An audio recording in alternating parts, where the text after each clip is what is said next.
কালিয়াগঞ্জের Mahendraganj GSFP স্কুলে 83 নম্বর বুথে ছেলে প্রিয়দীপ দাসমুন্সিকে সাথে নিয়ে ভোট দিলেন প্রাক্তন কেন্দ্রীয় মন্ত্রী তথা প্রাক্তন সাংসদ দীপা দাসমুন্সি।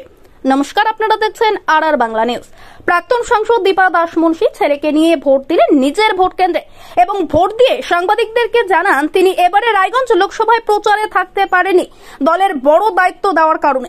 ইভিএম মেশিন খারাপ হওয়ায় দীপা দাসমুন্সি কি বললেন শুনে নেব। উত্তর দিনাজপুর থেকে রাধা রানীর রিপোর্ট, আর বাংলা নিউজ।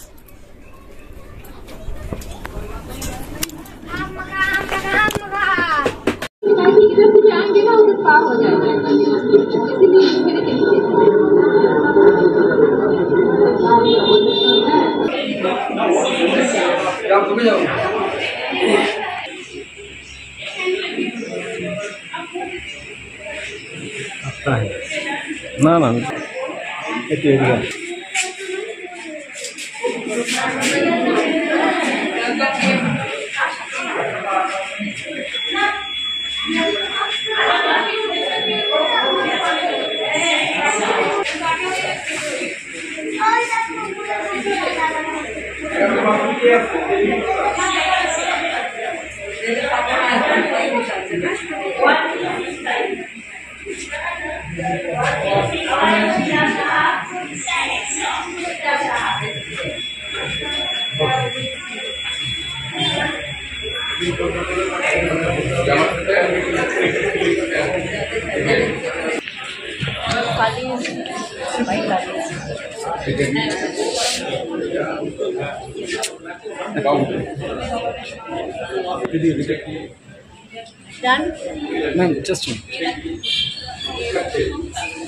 আমি সময় দিইনি, আমার এটা ডিউটি। আমার পার্টি আমাকে জেনারেল সেক্রেটারি বানিয়েছে কেরল এবং তেলেঙ্গানা, লাক্ষাদ্বীপ। 37টা সিট আমার, 38টা সিট আমার হাতে। ফলে আমার এদিকে আসার সময় খুব কম, কারণ আজকেও কেরলের ভোটই চলছে। তো আজকে ভোট দিতে এসেছি কারণ এটা আমার মৌলিক অধিকার। ম্যাডাম, এখানে একটা জিনিস দেখা গেল, প্রায় 1 ঘন্টার মতো সময় ধরে ইভিএম মেশিন খারাপ ছিল।